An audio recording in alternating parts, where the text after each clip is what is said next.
Pension విషయంలో చంద్రబాబు గారు మాట నిలబెట్టుకుంటారు నేను మొదటి నుంచి చెప్పాను. అందులో ఒకటి 2014 సంవత్సరంలో తను అధికారంలోకి వస్తే 1000 రూపాయలు చేస్తానన్నారు. అంతకుముందు 200 ఉండేది. అంతకుముందు చంద్రబాబు గారు 2004 దిగిపోయే టైంలో 75 రూపాయలు ఉండేది పెన్షన్. దాన్ని రాజశేఖర రెడ్డి 200 చేస్తానన్నప్పుడు జనం ఓట్లేశారు.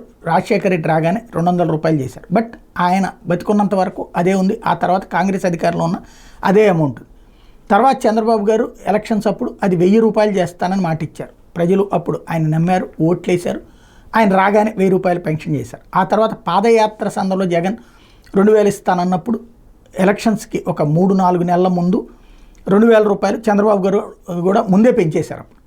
ఇప్పుడు తర్వాత జగన్ 3000 చేస్తానని చెప్పారు. కానీ ఒకేసారి 3000 అనుకున్నారు అందరూ. తీరా చూస్తే అది 250 రూపాయలు చొప్పున అన్నటువంటి పెంచుకుంటూ పోతానని చెప్పారు అన్నటువంటి పాయింట్ చెప్పుకొచ్చారు. అది 250 రూపాయలు చొప్పున మూవ్ అవుతా వచ్చింది. ఓవరాల్గా ఆ రోజునైతే అమౌంట్ 3000 రూపాయలు తను దిగే టైంకి. అయితే జగన్ని అడిగినా కూడా ఈ దఫా పెంచడం అన్నటువంటి 250 చొప్పున 2028లో పెంచుతాం, 29లో పెంచుతాం తప్పించి వెంటనే పెంచమన్నారు. చంద్రబాబు నాయుడు వెంటనే పెంచుతున్నారు 4000 రూపాయలు. ఇప్పుడు పెంచబోతున్నారు. వచ్చే నెల 1 తారీఖున 7000 రూపాయలు ఒక్కొక్కరికి పెన్షన్ వచ్చేదాని మీద తొలి సంతకం. అదే సందర్భంలో వికలాంగులకి 6000 రూపాయలకి నుంచి నెలవారీ పెన్షన్ ఉంటుంది.